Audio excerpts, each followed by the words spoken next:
Hello students, আজকের এই ভিডিওতে আমি তোমাদের সামনে অ্যাডমিশন অফ পার্টনার নিয়ে আলোচনা করব। আজকে অ্যাডমিশন অফ পার্টনারের 4 নম্বর ভিডিওটা হবে। ঠিক আছে, এই ভিডিওতে আমি যেই কনসেপ্টটা তোমাদের সামনে তুলে ধরবো সেটা হচ্ছে accounting treatment of reserve and accumulated profit or losses. এই accounting treatment of reserve and accumulated profit or loss নিয়ে যে একটা ভিডিও আমাদের অলরেডি আপলোড করা আছে ইউটিউবে, সেটা কি change in profit sharing ratio among existing partner, সেখানে জেনারেল রিজার্ভ প্রফিট অ্যান্ড লসের কি ট্রিটমেন্ট হবে সেই ভিডিওতে ভালো করে বোঝানো হয়েছে। 1 ঘন্টা টাইম ওয়েস্ট করা হয়েছে ওই ভিডিওটা বোঝার জন্য। তো তোমরা ভালো করে ওই ভিডিওটা দেখে নিও, তাহলে আর রিজার্ভ আর প্রফিট অ্যান্ড লসের কোনো ডাউট থাকবে না। ঠিক আছে, তো তো তবু একবার বলে দিচ্ছি, রিজার্ভ আর প্রফিট অ্যান্ড লসের যদি কোনো ট্রিটমেন্ট থাকে, এই টাকাটা পুরোপুরি ওল্ড পার্টনারদের মধ্যে ডিস্ট্রিবিউট করতে হয় ওল্ড রেশিওতে। তো এই রিজার্ভ নিয়ে যেই টপিকটা তোমাদের সামনে তুলে ধরতে হবে, ঠিক আছে, বাকি তো প্রতিটা অঙ্কে রিজার্ভ প্রফিট অ্যান্ড লস পাবো, তখন বলে দেবো। তবু তোমরা ভিডিওটা দেখে নিও। আর এই ভিডিওতে আমরা যেটা মেনলি আলোচনা করব workmen's compensation fund and investment fluctuation fund নিয়ে।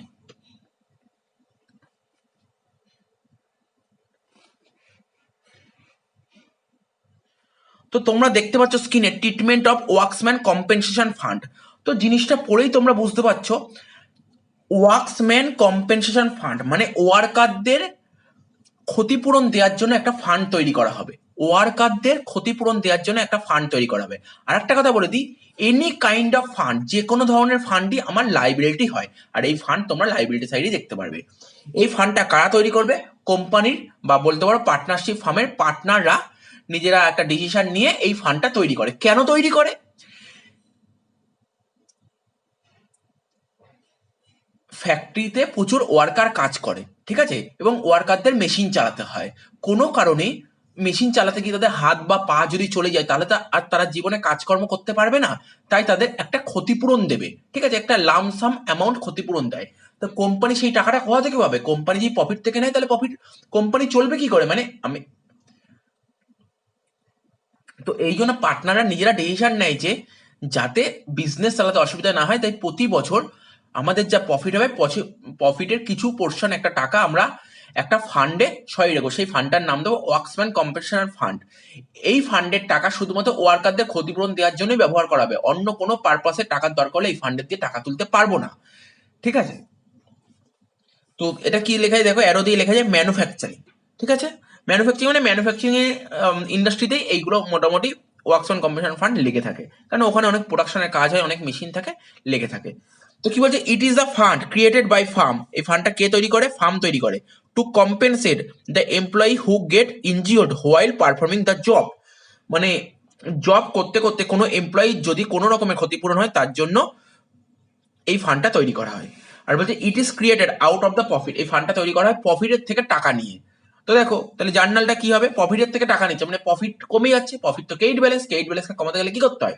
ডেবিট করতে হয়। তাহলে কি PL appropriation account debit to WCF মানে ওয়ার্কসম্যান কম্পেনসেশন ফান্ড। ফান্ড তো লাইবিলিটি, লাইবিলিটি বাড়ছে মানে ক্রেডিট হচ্ছে। দেখো, এই জিনিসটা ভালো করে বোঝার জন্য কত রকমের তোমার এক্সাম্পল তুলে ধরেছি, সেই এক্সাম্পলগুলো দেখো, তোমরা বুঝিয়ে যাবে। তো দেখো, ব্যালেন্স শিট দিয়েছে, ব্যালেন্স শিট লাইবিলিটি সাইডে ক্যাপিটাল এ বি, ঠিক আছে। তো কোনো টাকা নেই, জাস্ট আমি একটা বোঝানোর জন্য ক্যাপিটালের নামটা লিখেছি, পার্টনারদের নাম লিখেছি। ডব্লিউসিএফ মানে ওয়ার্কসম্যান কম্পেনসেশন ফান্ড। কিছুক্ষণ আগে বললাম ওয়ার্কসম্যান কম্পেনসেশন ফান্ড তোমরা লাইবিলিটি সাইডে দেখতে পাবে। লাইবিলিটি সাইডে কত দেখতে পাচ্ছ? 1,00,000 টাকা। ঠিক আছে, অ্যাডজাস্টমেন্ট কি বলেছে? No liability for workmen's compensation. Sir লাইনটার মানে কি? এ আর বি দুজন পার্টনার মিলে ওয়ার্কারদের ক্ষতিপূরণ হতে পারে, এই জন্য ওরা 1,00,000 টাকা ফান্ড ক্রিয়েট করেছিল। অ্যাডজাস্টমেন্টে কি দেখছে? আচ্ছা, আর একটা কি বলছে, adjustment new partner is admitted for 1/4 share. নতুন পার্টনার যেদিন অ্যাডমিট হবে সেই দিনই এই ঝামেলাগুলো মেটানোর চেষ্টা করবে। তো নতুন পার্টনার যেদিন অ্যাডমিট হচ্ছে সেই দিন দেখা গেছে যে ওয়ার্কাররা মানে ওয়ার্কাররা কোনো রকমের ক্লেম করেনি, মানে ওয়ার্কারদের কোনো রকম ক্ষতিপূরণ হয়নি। ওরা ক্লেম করবে কখন? ক্ষতিপূরণ হলে তো ক্লেম করবে। ওয়ার্কাররা কখন ক্লেম করবে? ওদের যদি কোনো রকমের কোনো ক্ষতি হয় তাহলে তো ক্লেম করবে। ওয়ার্কারদের তো কোনো ক্ষতিই হয়নি, তাই ওরা ক্লেম করেনি। তা ক্লেম যদি না করে, পুরো 1,00,000 টাকা কারা তৈরি করেছিল? এ আর বি তৈরি করেছিল। তো এই টাকাটা 1,00,000 টাকা এ আর বি ভাগ করে নেবে। আর তোমরা বুঝতেই পারছো কেন ভাগ করবে। ভাগ না করলে এই টাকাটাই নতুন পার্টনার ভাগ বসাবে, তাই ভাগ করে নেবে। তো এটা তো লাইবিলিটি, লাইবিলিটি আর থাকবে না। ভাগ করে নিলে লাইবিলিটি থাকবে না। লাইবিলিটিকে কাটতে গেলে ডেবিট করতে হয়, তাই লিখেছি ওয়ার্কসম্যান কম্পেনসেশন ফান্ড ডেবিট 1,00,000 টাকা। এই টাকাটা কাদের মধ্যে ভাগ হয়ে যাবে? এ আর বির মধ্যে। তো পার্টনাররা এই টাকাটা পেলে পার্টনারদের ক্যাপিটাল বেরিয়ে যাবে, ক্যাপিটালকে বাড়াতে গেলে ক্রেডিট করতে হয়, রেশিও ওল্ড রেশিওতে। তো ওল্ড রেশিওতে অঙ্কে দেয়নি, না দিলে ইকুয়াল 1:1, 1 লাখ ইকুয়াল করলে 5 মানে 50,000। এবার কি বলেছে, there is liability for workmen's compensation. যদি লাইবিলিটি থাকে তাহলে কি হবে, আগেরটা তো বললাম লাইবিলিটি ছিল না, লাইবিলিটি থাকলে কি হবে, সেই লাইবিলিটিটা কি হতে পারে, যত টাকা ফান্ড ক্রিয়েট করেছিল তার কম হতে পারে, যত টাকা ফান্ড ক্রিয়েট করেছিল তার বেশি হতে পারে, যত টাকা ফান্ড ক্রিয়েট করেছিল তার সমান হতে পারে। তো দেখো অঙ্কটা দেখতে পাচ্ছ, লেস দেন এ আর বি দুজন পার্টনার মিলে ওয়ার্কারদের জন্য একটা ফান্ড ক্রিয়েট করেছিল। কত টাকার ফান্ড? 1 লাখ টাকার ফান্ড ক্রিয়েট করেছিল, সেটা তোমরা ব্যালেন্সে দেখতে পাচ্ছ ওয়ার্কসম্যান কম্পেনসেশন ফান্ড বলে, ঠিক আছে। আর বিজনেসে নতুন একজন পার্টনার অ্যাডমিন আছে, তার নাম সি। সি যেদিন অ্যাডমিন আছে সেদিন বা তার আগের দিন এ আর বি দুজন পার্টনাররা মিলে ওয়ার্কসম্যান কম্পেনসেশন নিয়ে একটা সেটেলমেন্ট করে নেবে। কিরকম সেটেলমেন্ট? এ আর বি দুজন পার্টনাররা ডিসাইড করছে বা তারা একটা যে এস্টিমেট করছে যে ফিউচারে ওয়ার্কাররা ক্লেম করতে পারে 40,000 টাকা, 1 লাখ টাকার মধ্যে 40,000 টাকা ক্লেম করতে পারে, বাকি 60,000 টাকা ক্লেম করবে না। তাই 60,000 টাকা আজই পার্টনাররা ডিস্ট্রিবিউট করে নেবে, ঠিক আছে, নিজেদের মধ্যে একটা ভাগ বাটোয়ারা করবে 60,000 টাকা। তার মানে 60,000 টাকা পার্টনাররা পেয়ে যাবে। পার্টনাররা পেয়ে গেলে পার্টনারদের ক্যাপিটাল বাড়বে, আর ক্যাপিটালকে বাড়াতে গেলে কি করতে হয়? ক্রেডিট করতে হয়। তো ক্যাপিটালকে ক্রেডিট করবো, কি বলে লিখবো? To S capital account to B's capital account. তো 60,000 টাকাটা রেশিও বলেনি, ওল্ড রেশিও মানে 1:1 ধরে নেবো, 30,000। ঠিক আছে। তো 1 লাখ টাকার মধ্যে 60,000 টাকা ভাগ করে নেবে। তার মানে আমরা ব্যালেন্সের লাইবিলিটি সাইডে 1 লাখ টাকা দেখতে পাচ্ছি, তোমাদের 60,000 টাকা ভাগ করে নিচ্ছে, তাহলে লাইবিলিটি 60,000 টাকা কমে যাচ্ছে, লাইবিলিটি কমাতে গেলে কি করতে হয়? ডেবিট করতে হয়। এখানে লিখো WCF অ্যাকাউন্ট ডেবিট 60,000 টাকা, ঠিক আছে। তার মানে 1 লাখ টাকার মধ্যে 60,000 টাকা ভাগ করে নিল, তাহলে বাকি রইল কত? 40,000 টাকা। এই 40,000 টাকা ওয়ার্কাররা ক্লেম করতে পারে, তাই তো, ওয়ার্কাররা ক্লেম করতে পারে। তাহলে এই জার্নালটা লিখছি, দেখো WCF account debit to liability for workmen's compensation.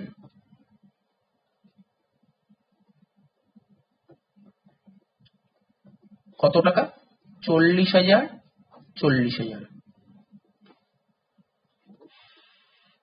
জিনিসটা একবার বুঝে নাও, এই যে এখানে যে 1 লাখ টাকা ওয়ার্কসম্যান কম্পেনসেশন ফান্ড ছিল, তার মধ্যে পার্টনাররা 60,000 টাকা ভাগ করে নিল, আর বাকি রইল কত? বাকি যে 40,000 টাকা, বাকি 40,000 টাকা ওয়ার্কাররা ক্লেম করতে পারে, তাই তো। তাই জন্য ওয়ার্কাররা কত টাকা ক্লেম করতে হবে? 40,000 টাকা। তার মানে এই 40,000 টাকা যেখানে ছিল, 1 লাখ টাকাতে 60 বেরিয়ে গেল, 40,000 থাকলো, তো সেই 40,000 টাকাকেও আমরা ক্যান্সেল করে দিলাম, ক্যান্সেল করে নতুন একটা অ্যাকাউন্ট করলাম, সেটার নাম কি? Liability for workmen's compensation fund. মানে ওয়ার্কসম্যান কম্পেনসেশন ফান্ড থেকে তৈরি হলো লাইবিলিটি ফর ওয়ার্কসম্যান, ঠিক আছে।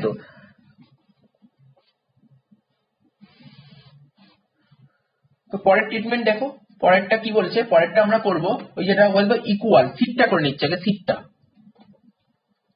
ইকুয়ালটা করছি আগে, ঠিক আছে। তো ব্যালেন্স শিট দিয়েছে এখানে, এখানে WCF দিয়েছে 1 লাখ টাকা, ক্যাপিটাল ছিল এ আর বি।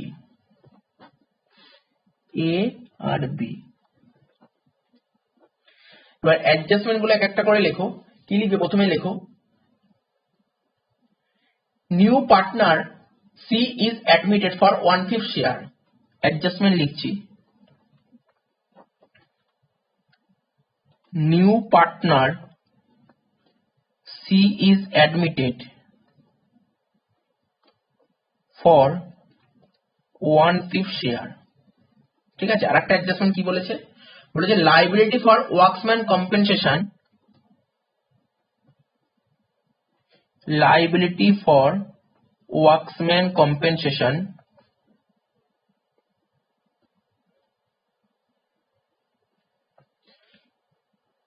is rupees 1 lakh, ঠিক আছে।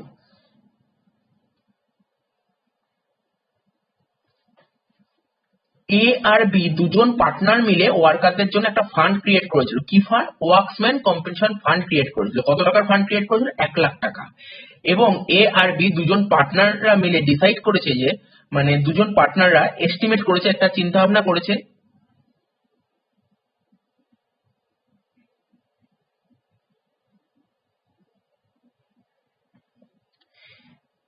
পার্টনাররা মনে করছে যে ফিউচারে ওয়ার্কাররা ক্লেম করতে পারে কত টাকা? ফিউচারে ওয়ার্কাররা ক্লেম করতে পারে 1,00,000 টাকা। 1,00,000 টাকার ফান্ড ক্রিয়েট করেছিল এবং পার্টনাররা মনে করছে যে ফিউচারে ওয়ার্কাররা ক্লেম করতে পারে 1,00,000 টাকা।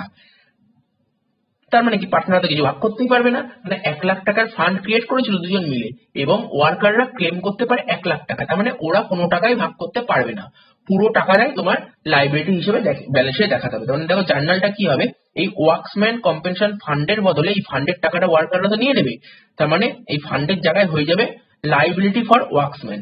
মানে এই লাইবিলিটিকে এইটাকে আমরা কাটবো, এটাকে কাটতে গেলে ডেবিট করতে হবে। লিখবো জার্নালটা লিখবো WCF to liability for workman compensation।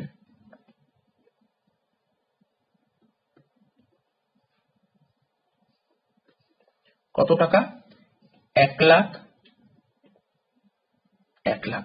আমরা কি বুঝতে পারলাম, এই যে ওয়ার্কসম্যান কম্পেনসেশন ফান্ডে যত টাকা থাকবে কিছু পোর্শন টাকা পার্টনাররা ভাগ করে নেয়, ঠিক আছে, আর যেই টাকাটা ভাগ করবে না সেই টাকাটা কেন ভাগ করবে না, সেই টাকাটা ওয়ার্কাররা ক্লেম করে, ঠিক আছে। তার মানে ওয়ার্কসম্যান কম্পেনসেশন ফান্ড বলে কিছুই থাকে না পরবর্তীকালে ব্যালেন্স শিটে, হয়ে যায় এটা লাইবিলিটি ফর ওয়ার্কসম্যান, কারণ এই টাকাটা ওরা ক্লেম করবে। দেখো এবার বিটটা করাচ্ছি, এটা হচ্ছে মোর দেন। ধরো ব্যালেন্স শিট WCF ছিল 1,00,000 টাকা আর ক্যাপিটাল এ আর B.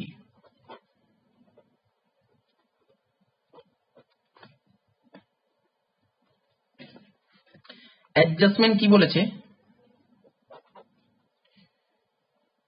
C is a new partner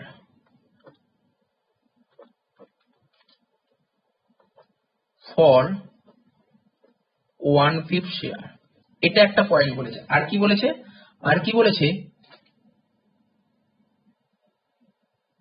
আর বলেছে লাইবিলিটি ফর ওয়ার্কসম্যান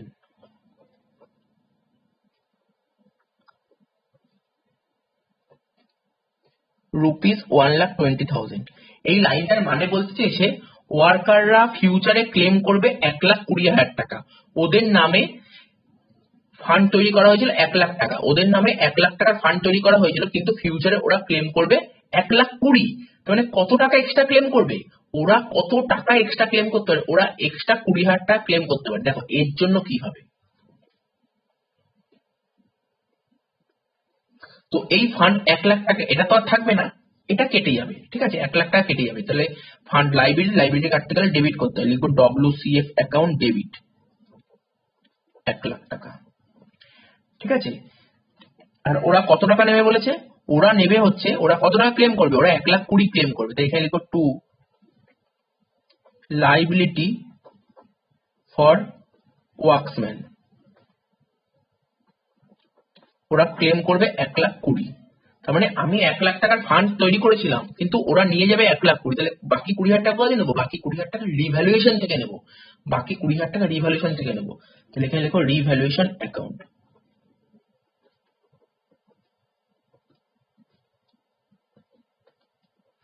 তাহলে জিনিসটা বোঝা গেল ওয়ার্কসম্যান কম্পেনসেশন ফান্ড।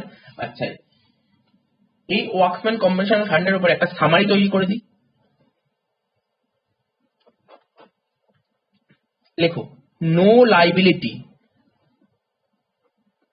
এই নো লাইবিলিটি মানে ওয়ার্কাররা যদি কোনো ক্লেম না করে, ঠিক আছে, কোনো ক্লেম না করে, তাহলে সেক্ষেত্রে কি হবে? নো লাইবিলিটি থাকলে কি হবে?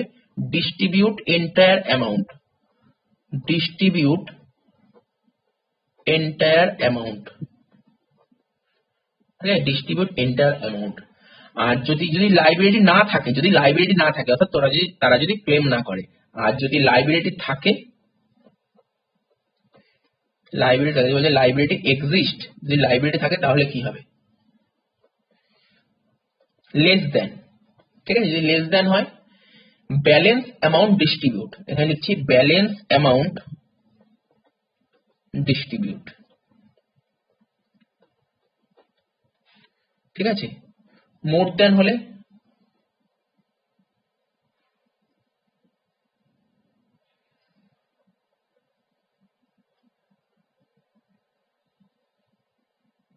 চেঞ্জ অ্যামাউন্ট, মানে যে ডিফারেন্সটা, ডিফারেন্স বলতে পারো ডিফারেন্স অ্যামাউন্ট,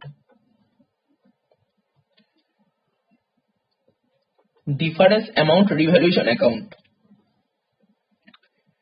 ডিফারেন্স অ্যামাউন্টটা রিভ্যালুয়েশন অ্যাকাউন্ট থেকে নিতে হবে। আর হচ্ছে যদি কি থাকে, ইকুয়াল থাকে, ইকুয়াল থাকলে কি হবে, নো ডিস্ট্রিবিউশন।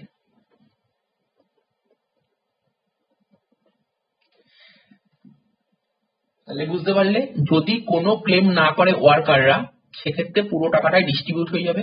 আচ্ছা, যদি লেস দেন হয়, লেস দেন এই মতো উদাহরণ দিলাম, লেস দেন হলে ব্যালেন্স অ্যামাউন্ট ডিস্ট্রিবিউট হবে। মোর দেন হলে যতটা ডিফারেন্স হচ্ছে সেটা রিভ্যালুয়েশন অ্যাকাউন্ট থেকে নিতে হবে। মানে দেখো, মোর দেন আর লেস দেন তোমরা গুড়িয়ে ফেলতে পারো। ধরো আমি 1,00,000 টাকার ফান্ড তৈরি করেছিলাম আর ওয়ার্কাররা ক্লেম করেছে 80,000, তার মানে কম ক্লেম করেছিল। কম যদি ক্লেম করে তখন যে বাকি অ্যামাউন্টটা সেটা ডিস্ট্রিবিউট হবে, ঠিক আছে তো।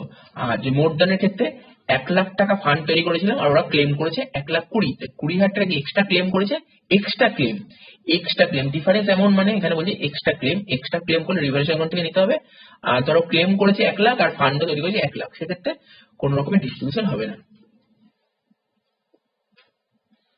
তার মানে ওয়ার্কসম্যান কম্পেনসেশন ফান্ডটা বুঝতে পেরেছো। মানে আর একটু বলে দিই, ওয়ার্কসম্যান কম্পেনসেশন ফান্ড কারা ডিসিশন নিয়েছিল, এটা ফান্ডটা তৈরি করেছিল পুরনো পার্টনাররা তৈরি করেছিল, তাই তো। নতুন পার্টনার আসার আগে এই ঝামেলাগুলো মিটিয়ে ফেলতে পারে, নতুন পার্টনার এই ওয়ার্কসম্যানের মধ্যে কোনো নাক গলাবে না।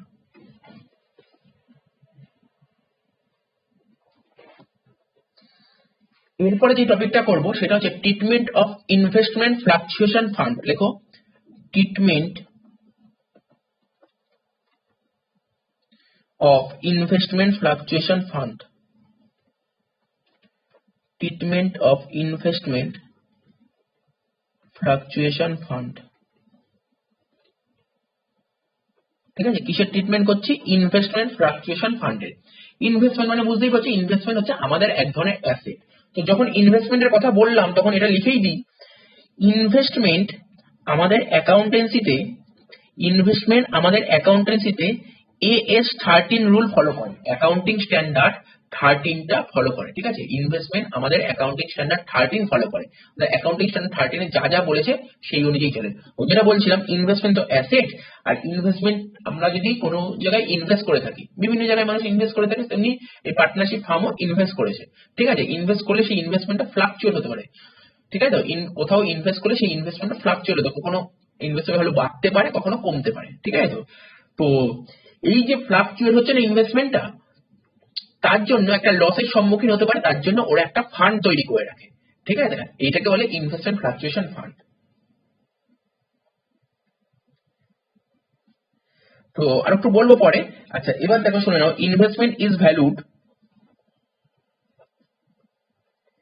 ইনভেস্টমেন্ট ইজ ভ্যালুড, এটা কে বলছে, অ্যাকাউন্টিং স্ট্যান্ডার্ড 13 কি বলছে, investment is valued at cost or market, at cost or market, মানে cost or market মানে cost price and market price, বা লিখে cost value or market value, whichever is lower, whichever is lower, ঠিক আছে তো। Investment accounting standard 13 কি বলছে, বলছে ইনভেস্টমেন্টের ভ্যালু কস্ট প্রাইস আর মার্কেট প্রাইস এই দুটোর মধ্যে যেটা ছোট সেই ভ্যালুতে তোমাকে দেখাতে হবে, ঠিক আছে তো। ধরো আমি কিছু জিনিস তোমাদের বলছি, ধরো ইনভেস্টমেন্টের বলেছে, ইনভেস্টমেন্টের কস্ট প্রাইস, ইনভেস্টমেন্টের কস্ট প্রাইস বলেছে 1,00,000 টাকা, ঠিক আছে তো। আর মার্কেট প্রাইস, মার্কেট প্রাইসও ধরো 1,00,000 টাকা দিয়েছে, তখন কি হবে অ্যান্সার, ঠিক আছে তো। মার্কেট প্রাইস ধরো 1,10,000 দিয়েছে, তখন কি হবে অ্যান্সার। আর ধরো মার্কেট প্রাইস 90,000 টাকা দিয়ে, তখন কি হবে অ্যান্সার। তা আমি কি বললাম, কস্ট প্রাইস আর মার্কেট প্রাইস যেটা ছোট সেটাকে দেখাতে হবে। এখানেও 1,00,000, এখানেও 1,00,000, তো 1,00,000 কি দেখাবো, ঠিক আছে তো। এখানে 1,00,000, এখানে 1,10,000, ছোট কোনটা, 1,00,000, এটা দেখাবো, ঠিক আছে, এখানে 1 লাখ আর এখানে 90, ছোট কোনটা? 90,000, এটা দেখাবো।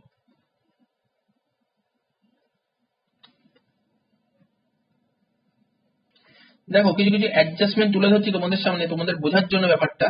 প্রথমে দেখো লিখছি এখানে ব্যালেন্স শিট, ঠিক আছে তো, এদিক হচ্ছে ক্যাপিটাল হয় এ বি, অ্যাসেট সাইডে ইনভেস্টমেন্ট থাকবে, এখানে লিখছি ইনভেস্টমেন্ট।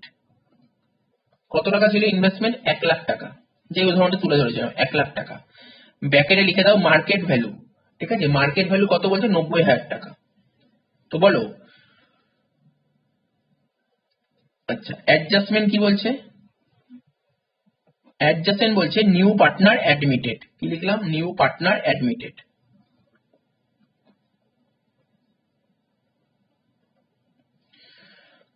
আমার ব্যালেন্স শিটে ইনভেস্টমেন্ট ছিল 1 লাখ টাকা আর মার্কেটের ভ্যালু হচ্ছে 90,000 টাকা, তাহলে ইনভেস্টমেন্টের ভ্যালু বেড়েছে না কমেছে?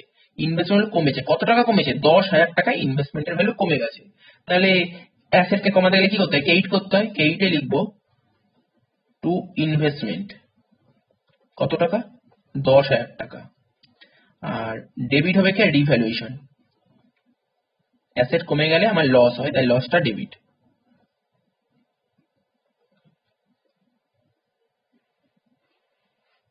আর একটা এক্সাম্পল, ঠিক আছে তো, ব্যালেন্স শিট, ঠিক আছে তো, এইদিকে ধরো ইনভেস্টমেন্ট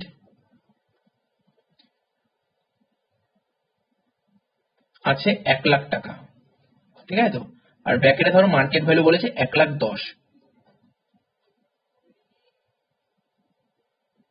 মার্কেট ভ্যালু বলেছে 1,10,000, তার মানে 1 লাখ টাকা কস্ট আর মার্কেট 1,10,000, ছোট কোনটা? 1 লাখ। তার মানে কি আমাকে 1 লাখ দেখাতে হবে? আমাকে দেখাতে হবে কত? 1 লাখ দেখাতে হবে। এর জন্য কোনো জার্নাল হবে না, এর জন্য কোনো জার্নাল হবে না। আমার তো 1 লাখই দেখানো আছে, 1 লাখই দেখানো আছে আর বলছে 1 লাখ দেখাতে হবে, তার কেন জার্নাল হবে? ঠিক আছে তো, তো এর জন্য লেখো জার্নালটা লিখছি নো এন্ট্রি, জার্নালটা লিখছি নো এন্ট্রি। লেখো একটা অ্যান্সার লিখে রাখো, because as per AS13, as per AS13 investment is valued, investment is valued at cost or market, at cost or market, whichever is lower, whichever is lower। তাহলে বুঝতে পেরেছো accounting standard 13 কি বলেছে? ইনভেস্টমেন্টের ভ্যালু দেখায় আমরা কস্ট প্রাইস আর market price, এই দুটো ভ্যালুর মধ্যে যেটা লোয়ার সেটাই দেখায়। তাহলে এখানে কস্ট প্রাইস কত ছিল? কস্ট প্রাইস ছিল 1 লাখ আর মার্কেট প্রাইস ছিল 1,10,000, মানে লোয়ার কোনটা? 1 লাখ। 1 লাখ দেখাবো, তো 1 লাখই দেখিয়েছি, এই জন্য কোনো এন্ট্রি হয়নি। আচ্ছা লাস্ট দেখো আর একটা ব্যালেন্স শিট করছি, ঠিক আছে তো, এখানে দেখো লিখছি ইনভেস্টমেন্ট,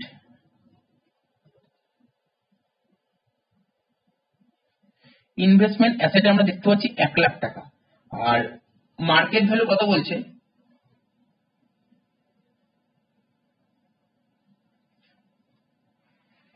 ঠিক আছে তো, ইনভেস্টমেন্ট দেখতে পাচ্ছ, একটা অ্যাডজাস্টমেন্ট বলেছে, অ্যাডজাস্টমেন্ট বলেছে investment is valued, investment is valued rupees 1,10,000। ঠিক আছে, এটা কিন্তু মার্কেট ভ্যালু বলেনি, এটা বলেছে ইনভেস্টমেন্ট ছিল 1 লাখ টাকা আর ইনভেস্টমেন্টের ভ্যালু হয়ে দাঁড়াচ্ছে 1,10,000, তার মানে 1 লাখ টাকা ছিল ইনভেস্টমেন্ট, এখন 1,10,000 হচ্ছে, মানে ইনভেস্টমেন্টের ভ্যালু বেড়ে যাচ্ছে। মার্কেট ভ্যালুটা থাকলে অন্য কনসেপ্ট, কস্ট আর মার্কেট ভ্যালু যেটা ছোট সেটা দেখাতে হয়, কিন্তু এটা মার্কেট ভ্যালু বলেনি, বলেছে ইনভেস্টমেন্টের ভ্যালু 1,10,000 হচ্ছে, তো মানে 1 লাখ ছিল 1,10,000 হচ্ছে, কত টাকা ইনভেস্টমেন্ট বাড়াবো? 10,000 টাকা। ইনভেস্টমেন্ট অ্যাসেট, অ্যাসেটকে বাড়াতে গেলে ডেবিট করতে হয়, তাই এখানে লিখবো ইনভেস্টমেন্ট অ্যাকাউন্ট ডেবিট 10,000 টাকা টু রিভ্যালুয়েশন অ্যাকাউন্ট 10,000 টাকা। তো এই অঙ্কটাই যদি বলতো ইনভেস্টমেন্ট ভ্যালুর জায়গায় যদি এটা মার্কেট ভ্যালু বলতো, তাহলে এন্ট্রি হতো না, যেটা আগের অঙ্কেই দেখালাম। তো দেখো ইনভেস্টমেন্টটা নিয়ে ব্যাপারটা ভালো করে বুঝিয়ে দিলাম। এবার আমরা বোঝাবো তোমাদের সামনে, যেটা আমরা টপিকটা করেছি ইনভেস্টমেন্ট ফ্লাকচুয়েশন ফান্ড। ঠিক আছে, আর প্রথমেই তো বললাম ইনভেস্টমেন্ট ফ্লাকচুয়েশন ফান্ডটা কি। ইনভেস্টমেন্টের ভ্যালু কখনো আপ হতে পারে, কখনো ডাউন হতে পারে। তোমরা দেখলে উদাহরণগুলো দেখলে কখনো কখনো ইনভেস্টমেন্টের ভ্যালু আপ হচ্ছে, কখনো কখনো ইনভেস্টমেন্টের ভ্যালু ডাউন হচ্ছে, ঠিক আছে। এই কারণের জন্য পার্টনাররা কি করে, একটা ফান্ড তৈরি করে, যে ফান্ডটাকে কেন ইউজ করবে, ইনভেস্টমেন্ট যদি ফ্লাকচুয়েট হয় তখনই ওই ফান্ডের টাকাটা ইউজ করবে। যদি ফ্লাকচুয়েট হয় দ্যাট মিনস যদি ইনভেস্টমেন্টের ভ্যালু যদি কমে যায় তখনই ফান্ডের থেকে টাকা নেবে, আর ইনভেস্টমেন্টের ভ্যালু যদি বেড়ে যায় তাহলে নিশ্চয়ই ফান্ডের থেকে টাকা নেবে না। তো দেখো জিনিসটা দেখো, কিছু কিছু এক্সাম্পল তোমাদের সামনে তুলে ধরছি। তো প্রথমে লেখো, এখানে হেডিং দাও, কি লিখবে, এখানে আবার টপিকটার নাম দিয়ে দাও ইনভেস্টমেন্ট ফ্লাকচুয়েশন ফান্ড। দেখো ইনভেস্টমেন্ট ফ্লাকচুয়েশন ফান্ড।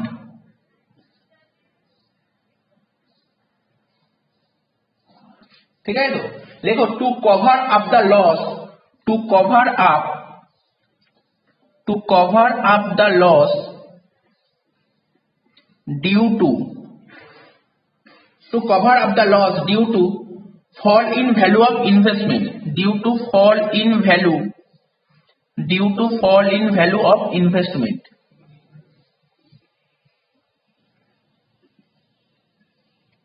ঠিক আছে, তো তার মানে কি বলেছে, এই ইনভেস্টমেন্ট ফ্লাকচুয়েশন ফান্ডটা কেন তৈরি করা হয়, ইনভেস্টমেন্টের ভ্যালু ফল করছে, ঠিক আছে, এবং ইনভেস্টমেন্ট ফল করলে তো একটা লস হচ্ছে, সেই লসটা কভার আপ করার জন্যই ইনভেস্টমেন্ট ফ্লাকচুয়েশন ফান্ডটা তৈরি করা হয়। ঠিক আছে, তো এইবার দেখো, এবার তোমরা বলতে পারো এই ফান্ডের টাকাটা কোথায় তৈরি করা হয়, এই ফান্ডের টাকাটা কোম্পানির প্রফিট অ্যান্ড লস অ্যাপ্রোপ্রিয়েশন থেকে তৈরি করা হয়। তো প্রফিট অ্যান্ড লস অ্যাপ্রোপ্রিয়েশন টাকাটা নিয়ে এই ফান্ডটা তৈরি করা হচ্ছে, তাহলে প্রফিট অ্যান্ড লস অ্যাপ্রোপ্রিয়েশন থেকে নিচ্ছে মানে প্রফিট কমে যাচ্ছে, প্রফিটকে কমাতে গেলে কি করতে হয়, ডেবিট করতে হয়। তাই এখানে লিখবো পিএল অ্যাপ্রো, মানে PL appropriation account debit two, এখান থেকে টাকা নিয়ে ফান্ড তৈরি করছে, ফান্ড তো লাইবিলিটি, তাহলে ফান্ড আমাদের এক ধরনের লাইবিলিটি আরো বেড়ে যাচ্ছে, ঠিক আছে, লাইবিলিটি বাড়ছে মানে ক্রেডিট করতে হবে, to investment fluctuation fund account. আশা করি বোঝা গেল।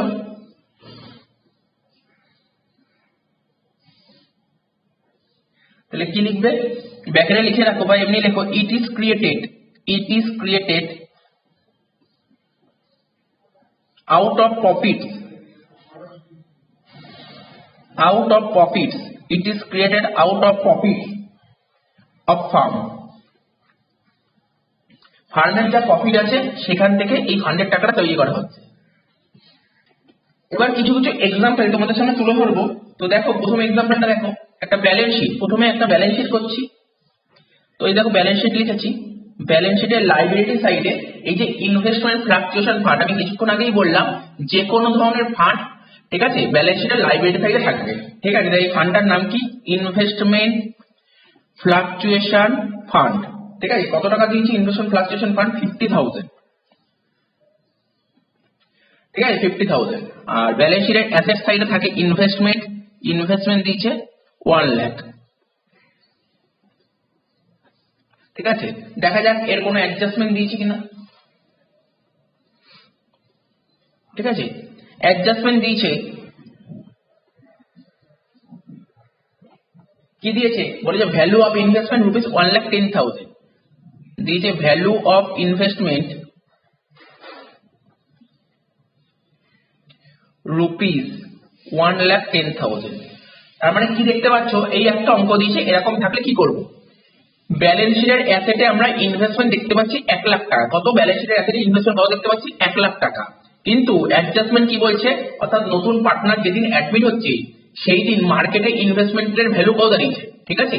ইনভেস্টমেন্টের ভ্যালুয়েশন করে দেখতে পারলো যে 1,10,000 টাকা দাঁড়িয়েছে, মানে 1 লাখ টাকা ছিল, সেই ইনভেস্টমেন্টের ভ্যালু বেড়ে 1,10,000 হয়েছে, মানে কত টাকা ইনভেস্টমেন্ট ভ্যালু বেড়ে গেল, 10,000 টাকা বেড়ে গেল। তাহলে ইনভেস্টমেন্টের ভ্যালু বেড়ে গেল মানে অ্যাসেট বেড়ে গেল, অ্যাসেটকে বাড়াতে গেলে কি করতে হয়, ডেবিট করতে হয়। তাহলে এখানে লেখো ইনভেস্টমেন্ট অ্যাকাউন্ট ডেবিট 10,000 টাকা, আর টু রিভ্যালুয়েশন,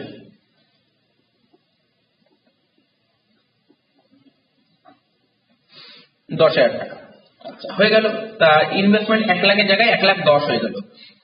এবার এই যে ফান্ডে যে 50,000 টাকা তৈরি করা ছিল, তো ফান্ডের টাকাটা কখন ইউজ করবো, যদি লস হয়, ইনভেস্টমেন্টে যদি কোনো লস হয়, ইনভেস্টমেন্টের ভ্যালু করার পর, অর্থাৎ ইনভেস্টমেন্টের রিভ্যালু করার পর যদি কোনো লস হয় তখন এই ফান্ডের টাকা ইউজ করবো, তো লস হয়নি তো। তার মানে এই যে 50,000 টাকা ফান্ডে পড়ে আছে, এই টাকাটা কি করবে? এই টাকাটা পার্টনাররা নিয়ে নেবে। কেন নিয়ে নেবে তোমরা আগেই জানো। এই টাকা যদি পার্টনাররা না নিয়ে নেয় তাহলে নতুন পার্টনার এই টাকায় ভাগ বসাবে, এই জন্য পুরোনো পার্টনাররা আজকে এই টাকাটা নিয়ে নেবে। তাহলে এই টাকাটা পার্টনার ভাগ হয়ে যাবে, মানে লাইবিলিটি কমে যাবে। এই টাকাটা পার্টনাররা নিয়ে নিলে এই লাইবিলিটি নিশ্চয়ই আর থাকবে না। লাইবিলিটি কমাতে গেলে কি করতে হয়? ডেবিট করতে হয়। তাই এখানে লিখবো IFF, ঠিক আছে? কত টাকা? 50,000 টাকা। তো এই টাকাটা কারা নিয়ে নেবে? পার্টনার। কোন পার্টনার? পুরোনো পার্টনার, মানে ওল্ড পার্টনার নিয়ে নেবে। নিয়ে নিলে ওদের ক্যাপিটাল বাড়বে। ক্যাপিটালকে বাড়াতে গেলে কি করতে হয়? ক্রেডিট করতে হয়। তো এখানে ধরে নিচ্ছি এই অঙ্কটায় দুজন পার্টনার ছিল। কে কে পার্টনার ছিল? A আর B। তাই লিখবো 2S ক্যাপিটাল। আচ্ছা, বুঝতে অসুবিধা হলে এখানে লিখে দিচ্ছি। ক্যাপিটাল ছিল A আর B, তাহলে S ক্যাপিটাল অ্যাকাউন্ট। আর অঙ্কে তো ওল্ড রেশিও কিছু বলেনি, না বললে ইকুয়াল ধরে নিতে হয়। 25,000, এটা 25,000। 2B's capital. তাহলে প্রথম অ্যাডজাস্টমেন্ট কমপ্লিট, ঠিক আছে? মানে এই সিচুয়েশন কমপ্লিট। নেক্সট সিচুয়েশনে চলে যাও। নেক্সট সিচুয়েশন, ব্যালেন্স শিট দিয়েছে। অ্যাসেট সাইডে দেখতে পাচ্ছি আমরা ইনভেস্টমেন্ট কত টাকা? অ্যাসেট সাইডে আমরা ইনভেস্টমেন্ট 1 লাখ টাকা দেখতে পাচ্ছি। লাইবিলিটি সাইডে ফান্ড ক্রিয়েট করা ছিল। ফান্ডটার নাম কি? ফান্ডটার নাম ইনভেস্টমেন্ট ফ্লাকচুয়েশন ফান্ড। কত টাকা ক্রিয়েট করা ছিল? অলরেডি 50,000 টাকা ক্রিয়েট করা ছিল। এই ফান্ডটা কারা তৈরি করেছিল? এই ফান্ডটা পার্টনারদের ওল্ড পার্টনাররা তৈরি করেছিল, মানে A আর B, ঠিক আছে? এবার দেখো অ্যাডজাস্টমেন্ট কি বলেছে। অ্যাডজাস্টমেন্ট বলেছে ভ্যালু অফ ইনভেস্টমেন্ট 1 লাখ। কি বললাম? অ্যাডজাস্টমেন্ট বলেছে ভ্যালু অফ ইনভেস্টমেন্ট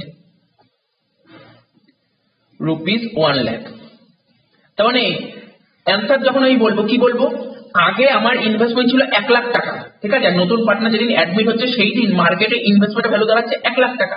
তার মানে কি ইনভেস্টমেন্ট ভ্যালু না বেড়েছে না কমেছে, একই তো আছে। ইনভেস্টমেন্ট ভ্যালু বাড়েওনি কমেওনি। তো এই টাকাটা, এই যে ফান্ডের টাকাটা তৈরি করেছিল, কেন? ইনভেস্টমেন্টে যদি ভ্যালু যদি কমে যায় তখন এখান থেকে টাকাটা ইউজ করবে, ঠিক আছে? তো কোনো তো ফান্ডের ভ্যালু তো কমেনি, মানে ইনভেস্টমেন্ট ভ্যালু তো কমেনি, তার মানে এই টাকাটা ইউজ করবে না এই পারপাসে। তাহলে এই টাকাটা কাদের টাকা? এই টাকাটা যেহেতু এই পার্টনার, দুজন পার্টনার তৈরি করেছিল, এই পার্টনাররা এই টাকাটা ভাগ করে নেবে। তাহলে ভাগ করে জানলে কি হবে? এটা লাইবিলিটি, লাইবিলিটি কমে যাচ্ছে, কমাতে গেলে ডেবিট করতে হবে। তাহলে লিখবো IFF, অ্যাকাউন্ট ডেবিট 50,000 টাকা to S capital 25,000 to B's capital account বলে 25,000 টাকা। তো হয়ে গেল এটা। দেখো এরপরে যে টপিকটা নিয়ে আলোচনা করবো, তুমি দেখতে পাচ্ছ ব্যালেন্স শিট অ্যাসেট সাইডে ইনভেস্টমেন্ট আছে 1 লাখ টাকা, আর লাইবিলিটি সাইডে ইনভেস্টমেন্ট ফ্লাকচুয়েশন ফান্ড আছে 50,000, ক্যাপিটাল A আর B। দেখি এর কি অ্যাডজাস্টমেন্ট বলেছে, মানে অ্যাডিশনাল ইনফরমেশন কি দিয়েছে।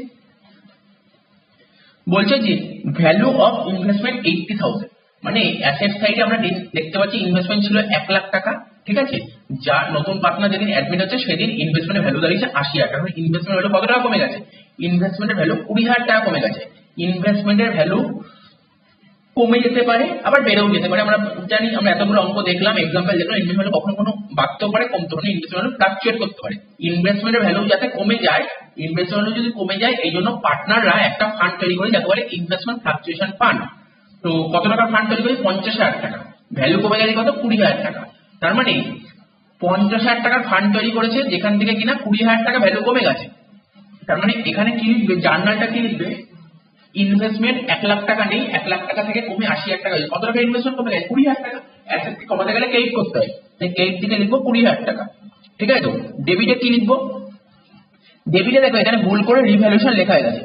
রিভ্যালুয়েশন নিতে পারি না, রিভ্যালুয়েশন নেবো না, কেননা আমরা অলরেডি ফান্ড ক্রিয়েট করে ফেলেছি। যেই ফান্ড ক্রিয়েট করে ফেলেছি সেই ফান্ডের থেকেই আমরা টাকাটা দেবো। যেই ফান্ড ক্রিয়েট করেছি সেই ফান্ডের থেকেই টাকা নেবো। ফান্ডের নাম কি? IFF। ফান্ডে হচ্ছে লাইবিলিটি, মানে ক্রেডিট ব্যালেন্স। ক্রেডিট ব্যালেন্স থেকে আমি 20,000 টাকা নেবো, মানে ডেবিট করতে হবে। তাই এখানে রিভ্যালুয়েশনের জায়গায় লিখবো IFF। তাহলে বোঝা গেল IFF এখন ডেবিট টু ইনভেস্টমেন্ট। তাহলে 50,000 টাকার মধ্যে 20,000 টাকা নিয়ে নিলাম, বাকি যে এক্সট্রা 30,000 তৈরি করেছিলাম সেই 30,000 টাকা পার্টনাররা ভাগ করে নেবে। তো ঠিক আছে, বোঝা গেল। তো এন্ট্রিটাও হয়ে গেল, আর একটা এন্ট্রি বাকি আছে, ঠিক আছে? তো দেখো এখানে লিখছি ব্যালেন্স শিট, অ্যাসেটে লিখলাম ইনভেস্টমেন্ট, তো ইনভেস্টমেন্ট কত আছে? ইনভেস্টমেন্ট আছে তোমার 1,00,000 টাকা, ঠিক আছে তো। আর IFF ইনভেস্টমেন্ট ফ্লাকচুয়েশন ফান্ড কত? 50,000 টাকা। এখানে লিখো ক্যাপিটাল A আর B, জানি না কত ক্যাপিটাল, ঠিক আছে কোনো অসুবিধা নেই। অ্যাডজাস্টমেন্ট কি বলেছে? অ্যাডজাস্টমেন্ট বলেছে ভ্যালু অফ ইনভেস্টমেন্ট কত টাকা? 30,000 টাকা। তো ব্যালেন্স শিটে আমার অ্যাসেট সাইডে দেখো ইনভেস্টমেন্ট কত ছিল? ব্যালেন্স শিটের অ্যাসেট সাইডে আমার ইনভেস্টমেন্ট ছিল 1,00,000 টাকা। যেই ইনভেস্টমেন্টটা নতুন পার্টনার যেদিন অ্যাডমিট হয়েছে সেদিন ইনভেস্টমেন্ট ভ্যালু দাঁড়িয়েছে 30,000 টাকা। তাহলে ইনভেস্টমেন্ট ভ্যালু কত টাকা কমে গেছে? ইনভেস্টমেন্টের ভ্যালু 70,000 টাকা কমে গেছে। তাহলে প্রথম কাজ হচ্ছে ইনভেস্টমেন্ট যে কমে গেছে তার এন্ট্রি করো। তাহলে অ্যাসেটকে কমাতে গেলে কি করতে হয়? ক্রেডিট করতে হয়। ডেবিট হবে কি? রিভ্যালুয়েশন। রিভ্যালুয়েশন অ্যাকাউন্ট ডেবিট 70,000 টাকা টু ইনভেস্টমেন্ট অ্যাকাউন্ট বলে 70,000 টাকা হয়ে গেল। প্রথম কাজ হয়ে গেল। 1,00,000 টাকার জায়গায় 1,00,000 টাকা ছিল, 70,000 টাকা কমে এটা 30,000 টাকা হয়ে গেল, ঠিক আছে তো। তো বোঝা গেল ব্যাপারটা। এইবার আমি যে এখানে 50,000 টাকা তৈরি করেছিলাম, আমি যে একটা ফান্ড তৈরি করলাম, আমি মানে A আর B দুজন পার্টনার মিলে যে 50,000 টাকা ফান্ড তৈরি করেছিলাম, কেন? ইনভেস্টমেন্ট ভ্যালু যদি কমে যায় সেখান থেকে অ্যাডজাস্ট করবো, অর্থাৎ এই ফান্ডের থেকে নিয়ে অ্যাডজাস্ট করবো। তখন আমার কমে গেছে কত? 70,000 টাকা লস হয়েছে। 50,000 টাকা তো এখান দিয়ে নিয়ে নিলাম, 50 তো এখান দিয়ে নিয়ে নিলাম, রইল বাকি কত? রইল বাকি আরো 20, বাকি 20,000 টাকাও তো দিতে হবে। ভালো করে শোনো, আমার ইনভেস্টমেন্টের ভ্যালু কত কমে? 70,000 টাকা। মানে 70,000 টাকা লস হয়েছে। এই 70,000 টাকা লস কত দিয়ে মেকআপ করবো? ফান্ড থেকে তো 50,000 টাকা মেকআপ করলাম, বাকি 20,000 টাকা রিভ্যালুয়েশন থেকে মেকআপ করতে হবে। বাকি 20,000 টাকা কারা মেকআপ করবে? পুরোনো পার্টনাররা রিভ্যালুয়েশন থেকে। তো দেখো এই জার্নালটা দেখো কি হবে। তার মানে আমার ব্যালেন্স শিটের অ্যাসেট সাইডে, ব্যালেন্স শিটের লাইবিলিটি সাইডে IMF কত ছিল? 50,000 টাকা। এটা তো থাকবে না, এটাকে পুরো কেটে দাও, এটাকে পুরো কেটে দেবো। কেননা বিজনেস যখন নতুন পার্টনার আসবে না, নতুন পার্টনার আসার আগেই এই ফান্ডটাকে পুরো বন্ধ করে দিতে হবে, ক্যান্সেল করে দিতে হবে। যেটা ক্যান্সেল করতে গেলে ডেবিট করতে হবে। লাইবিলিটি ক্রেডিট, ক্রেডিট কাটতে গেলে ডেবিট করতে হবে। ডেবিট লেখো IFF কত টাকা? 50,000 টাকা। কিন্তু ওদের লস কত মেটাতে হবে? ওদের লস 70,000 টাকা মেটাতে হবে। ওদের লস কত মেটাতে হবে? 70,000 টাকা। 70 এর মধ্যে 50,000 টাকা আগেই তৈরি করেছিল A আর B মিলে, বাকি 20,000 টাকা। বাকি 20,000 টাকা কারা দেবে? বলো দেখি, বাকি 20,000 টাকা কারা দেবে? বাকি 20,000 টাকা A আর B দেবে। এবং A আর B কোথা থেকে দেবে? রিভ্যালুয়েশন অ্যাকাউন্ট থেকে। যে যত টাকা শর্ট পড়ছে সেটা কোথা থেকে দেবে? রিভ্যালুয়েশন অ্যাকাউন্ট থেকে। এখানে লেখো রিভ্যালুয়েশন অ্যাকাউন্ট। Revaluation account. আমার 70,000 টাকা লস হয়েছে। 70,000 টাকা লস কোথা থেকে মেটাবো? অলরেডি 50 ক্রিয়েট করা ছিল, সেখান থেকে তো 50 নেবো, আর বাকি 20,000 টাকা রিভ্যালুয়েশন থেকে। কি হবে? To investment.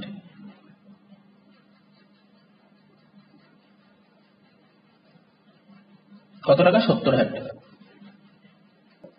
তাহলে তোমাদের সামনে পুরো ইনভেস্টমেন্ট ফ্লাকচুয়েশন ফান্ড কিভাবে করতে হবে এর অঙ্ক যদি আসে সেটাও শিখিয়ে দিলাম। এবার একটা অঙ্ক করা যাক, ঠিক আছে?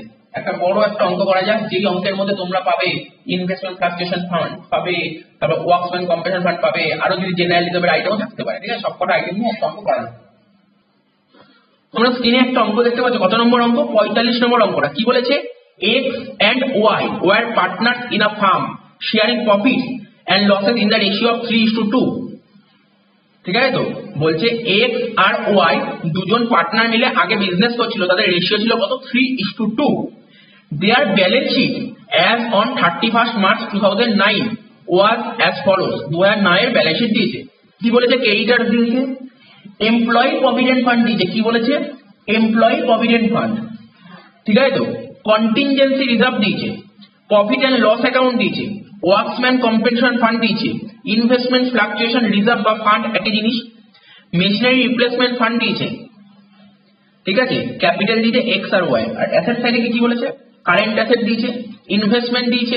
দেখো ইনভেস্টমেন্ট ফ্লাকচুয়েশন ফান্ড দিয়েছে তো ইনভেস্টমেন্ট দেবেই। ফার্নিচার দিয়েছে, মেশিনারি দিয়েছে, মেশিনারি রিপ্লেসমেন্ট ফান্ড ইনভেস্টমেন্ট দিয়েছে। তা বলছে অ্যাডভার্টাইজিং এক্সপেন্ডিচার ব্যাকেবে ডেফার্ড রেভিনিউ এক্সপেন্ডিচার দিয়েছে 20,000। এবার কি বলেছে? বিজনেসে নতুন একজন পার্টনার অ্যাড হচ্ছে, তার নাম কি? Z, ঠিক আছে তো? এবং নিউ রেশিও বলেছে 2:1:1। বলছে claim on account workmen's compensation is estimated at 10,000। বলছে ওয়ার্কাররা ক্লেম করবে 10,000 আর ওয়ার্কারদের জন্য কত টাকার ফান্ড তৈরি করা হয়েছিল? ওয়ার্কারদের জন্য 18,000 টাকার ফান্ড তৈরি করা হয়েছিল। ওয়ার্কাররা 10,000 ক্লেম করবে, তার মানে ক্লেম করবে না কত? 8,000। এই 8,000 পার্টনাররা ভাগ করে নেবে, যেটা আগের ভিডিওতে আমরা যেটা কিনা এই ভিডিওতে আমরা বলেছি, এটা নিয়ে অ্যানালাইসিস করবো, অঙ্ক করবো। তাহলে মার্কেট ভ্যালু অফ ইনভেস্টমেন্ট, তো আমরা ব্যালেন্স শিটের অ্যাসেট সাইডে দেখতে পাচ্ছি ইনভেস্টমেন্ট 50,000 ছিল, ঠিক আছে, আর মার্কেটের ভ্যালু কত? 46। মানে ইনভেস্টমেন্ট ভ্যালু আমরা কি জানি? ইনভেস্টমেন্ট ভ্যালু কস্ট প্রাইস আর market price, whichever is lower. Balance শিটে যেটা আছে সেটা কস্ট প্রাইস। ইনভেস্টমেন্ট 50,000 টাকা ছিল, এখানে দেখতে পাচ্ছি 46,000 টাকা। তাহলে দুটোর মধ্যে যেটা ছোট সেই ভ্যালু দেখাবো। ছোট কোনটা? 46,000। তো 46,000 টাকাটা দেখাতে হবে।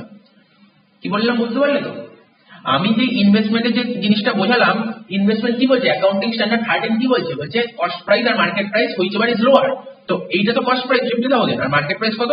46,000। দুটো ছোট কোনটা? 46। তো আমাকে 46 দেখাতে হবে। তো 46 দেখাতে গেলে কি করব? 50 ছিল, 46 দেখুন 4,000 টাকা কমাতে হবে। অ্যাসেটকে কমাতে গেলে কি করতে হয়? ক্রেডিট করতে হয়। তার মানে লিখব revaluation account debit two investment, যে জার্নালটা করব। 4,000 টাকা আমার লস হলো, এই লসটা কোথা দিয়ে মেটাবো? ইনভেস্টমেন্ট ফ্লাকচুয়েশন ফান্ড থেকে মেটাবো। তাহলে 25 ছিল, 25 মানে 4 ওখান দিয়ে মিটিয়ে দিলাম, বাকি যে 21,000 টাকা পার্টনাররা ভাগ করবে, সেটা আমরা অঙ্ক করতে করতে বোঝাবো। ঠিক আছে, তো চলো একবার জার্নালগুলো করছি, দেখতে থাকো। তো দেখো এখন যে কোশ্চেনটা পড়লাম, সেই কোশ্চেনের অ্যান্সারটা যদি আসা যায়, প্রথমে একটা একটা করে করি। প্রথমে কোনটা করব? প্রথমে না ইনভেস্টমেন্টটা করার চেষ্টা করি। দেখো ব্যালেন্স শিটের অ্যাসেটে ইনভেস্টমেন্ট কত দেখতে পাচ্ছ? ব্যালেন্স শিটের অ্যাসেটে আমরা ইনভেস্টমেন্ট দেখতে পাচ্ছি 50,000 টাকা। আর অ্যাডজাস্টমেন্টে কি বলেছে? অ্যাডজাস্টমেন্ট বলেছে মার্কেট ভ্যালু ইনভেস্টমেন্ট বলেছে 46,000 টাকা। তাহলে ইনভেস্টমেন্ট ছিল 50,000 টাকা, সেটা 46,000 টাকা দেখাতে হবে। যেমন কত টাকা ইনভেস্টমেন্ট কমাতে হবে? আমাকে ইনভেস্টমেন্ট 4,000 টাকা কমাতে হবে। ইনভেস্টমেন্ট অ্যাসেটকে কমাতে গেলে কি করতে হয়? ক্রেডিট করতে হয়। তাহলে ক্রেডিটে লেখো, প্রথম জার্নাল লিখবে টু ইনভেস্টমেন্ট। কত টাকা কমাবো? ইনভেস্টমেন্ট 4,000 টাকা। তো এই 4,000 টাকা আমরা ডিভ্যালুয়েশন লিখতে পারি না। ডিভ্যালুয়েশন কখন লিখতে পারি? যদি বলতো যে যদি অঙ্কে ইনভেস্টমেন্ট ফ্লাকচুয়েশন ফান্ড না থাকে, অর্থাৎ পার্টনাররা যদি ইনভেস্টমেন্ট রিলেটেড কোনো ফান্ড তৈরি না করে, তখন রিভ্যালুয়েশন লিখবো। ওরা তো ফান্ড ক্রিয়েট করেছে, তাই রিভ্যালুয়েশন লিখতে পারবো না। দেখা যাক ওরা কত টাকা ফান্ড ক্রিয়েট করেছে। ওরা 25,000 টাকা ফান্ড ক্রিয়েট করেছে। সেই 25,000 টাকা ফান্ড থেকে আমি 4,000 টাকা নিতেই পারি। ওই ফান্ডের থেকে টাকা নিচ্ছি মানে ফান্ড কমে যাবে।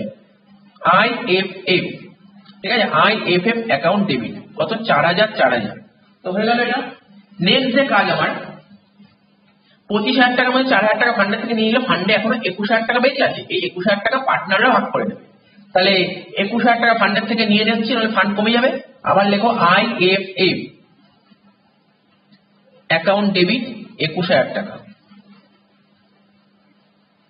সেই 21,000 টাকা এক্স আর ওয়াই এর মধ্যে ভাগ করে দেবো, কেননা পার্টনার কারা ছিল? এক্স আর ওয়াই টাকাটা পেয়ে যাবে, মানে ওদের ক্যাপিটাল বাড়বে।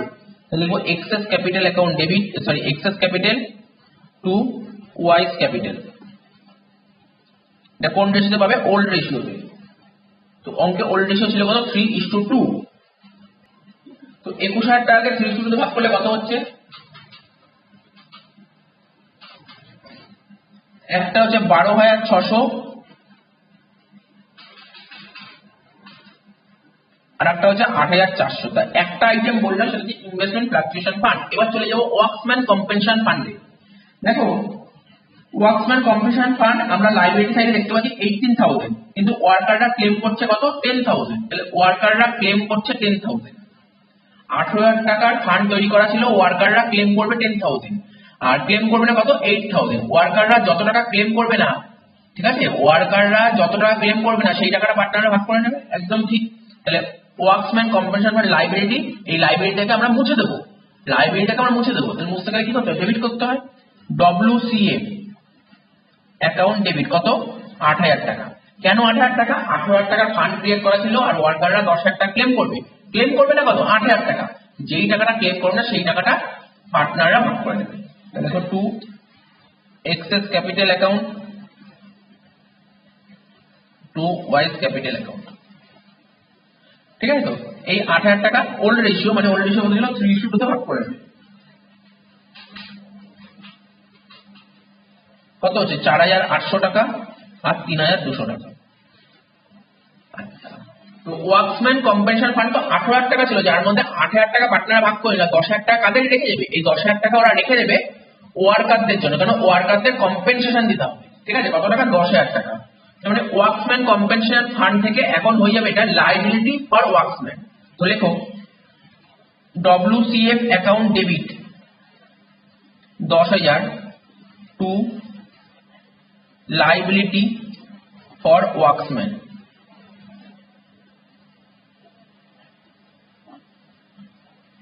মানে পার্টনাররা যে একটা ফান্ড তৈরি করেছিল ওয়ার্কসম্যান কম্পেনসেশন ফান্ড 18,000 টাকা, সেই 18,000 টাকার মধ্যে ওয়ার্কাররা ক্লেম করবে কত 10,000 টাকা।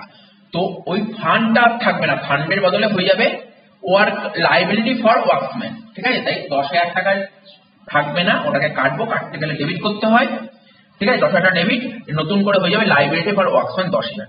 জিনিসটা বোঝা গেল, 18,000 টাকার ফান্ড তৈরি করেছিল যার মধ্যে 10,000 টাকা ওয়ার্কাররা ক্লেম করবে আর বাকি 8,000 টাকা পার্টনাররা ভাগ করে নেবে। তো এটাও বোঝা গেল। মোটামুটি হলো আর কি আছে ব্যালেন্সের লায়াবিলিটি থেকে কন্টিনজেন্সি রিজার্ভ। কন্টিনজেন্সি রিজার্ভ, তো এই কন্টিনজেন্সি রিজার্ভ কারা তৈরি করেছিল? পার্টনাররা, মানে এক্স আর ওয়াই দুজন পার্টনার মিলে তৈরি করেছিল। তাহলে এই কন্টিনজেন্সি রিজার্ভের টাকাটা পাও না কাদের? এক্স আর ওয়াই এরই পাও না। ঠিক আছে, তাহলে এই কন্টিনজেন্সি রিজার্ভের টাকাটা এক্স আর ওয়াই পাবে। তাহলে রিজার্ভ লায়াবিলিটিকে আমরা কেটে দেবো, লায়াবিলিটিকে আমরা কেটে দেবো, কাটতে গেলে কি করতে হয়? ডেবিট করতে হয়। তো লেখো কন্টিনজেন্সি রিজার্ভ অ্যাকাউন্ট ডেবিট। দেখো কন্টিনজেন্সি রিজার্ভ অ্যাকাউন্ট ডেবিট কত টাকা? 30,000 টাকা। এই টাকাটা কারা পাবে? এক্স আর Y. To X's capital to Y's capital. কোন রেশিও? ওল্ড রেশিওতে 3:2। 30,000 টাকা 3:2 তো ভাগ করলে কত হয়? 18,000 আর 12,000। এরপরে কি ছিল? Profit and loss account. কি ছিল দেখো? Profit and loss account. তো প্রফিট এন্ড লস অ্যাকাউন্ট কোন দিক ছিল? লায়াবিলিটি সাইডে ছিল। লায়াবিলিটি সাইডে প্রফিট এন্ড লস অ্যাকাউন্ট থাকা মানে প্রফিট। এই প্রফিটের টাকাটা কাদের টাকা? এক্স আর ওয়াই এর টাকা। তো এক্স আর ওয়াই এই টাকাটা ভাগ করে নেবে নতুন পার্টনার বিজনেসে অ্যাডমিট হওয়ার আগে। ঠিক আছে, তো এইগুলো নিয়ে আমরা চেঞ্জিং প্রফিট এর ডিটেইলসে বলেছিলাম, নতুন করে বলার কিছু নেই। তো প্রফিট এন্ড লস অ্যাকাউন্ট আর থাকবে না কোম্পানিতে, মানে ফার্মে আর থাকবে না। লায়াবিলিটিকে কাটবো, কাটতে গেলে ডেবিট করতে হয়। ডেবিট কি লিখবো? পিএল অ্যাকাউন্ট ডেবিট কত টাকা? 45,000। এই টাকাটা কারা পাবে? এই টাকাটা পার্টনাররা পেয়ে যাবে। লিখবো to X's capital to Y's capital.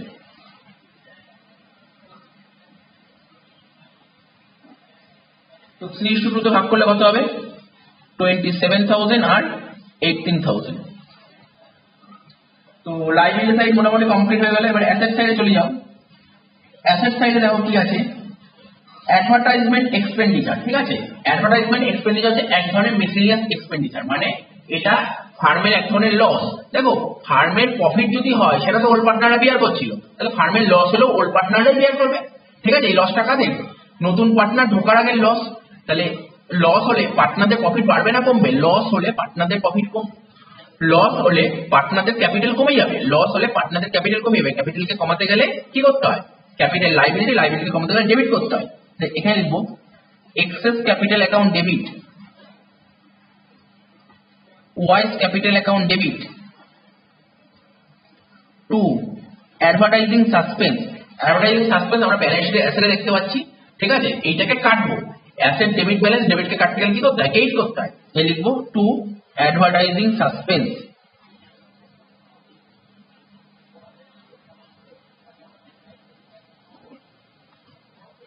কত টাকা? 20,000 টাকা। এটা 3:2 ভাগ করলে কত হয়? 12,000 আর 8,000। তোমরা এবার একটা কথা বলতে পারো, স্যার এই যে অ্যাসেট সাইড একটা ছিল মেশিনারি রিপ্লেসমেন্ট ফান্ড ইনভেস্টমেন্ট, ঠিক আছে? তো মেশিনারি রিপ্লেসমেন্ট ফান্ড ইনভেস্টমেন্ট কত করেছিলাম? 44,000 টাকা। আর মেশিনারি রিপ্লেসমেন্ট ফান্ড কত ছিল? 44,000। দুটো সেমই আছে, তাই এর জন্য কোনো এন্ট্রি করা হয়নি। তো আশা করি বুঝতে পারলে এই অঙ্কটা আমি মেনলি করালাম ইনভেস্টমেন্ট ফ্লাকচুয়েশন ফান্ড আর ওয়ার্কসম্যান কম্পেনসেশন ফান্ড রিলেটেড জিনিসপত্র নিয়ে কি করতে হয়। ঠিক আছে, তো দেখে নাও অঙ্কটা, কোথাও ডাউট থাকলে বলতে পারো। তো এই ভিডিওটা আমরা এখানেই শেষ করছি, কারণ ভিডিওটা অনেক লম্বা হয়ে গেছে। এর পরের ভিডিওতে আমরা চেষ্টা করব অ্যাডমিশনের অঙ্কগুলো কি করে উপস্থাপন করতে হয় বা প্রেজেন্টেশন কি করতে হয় সেইগুলো আমি তোমাদের সামনে তুলে ধরবো।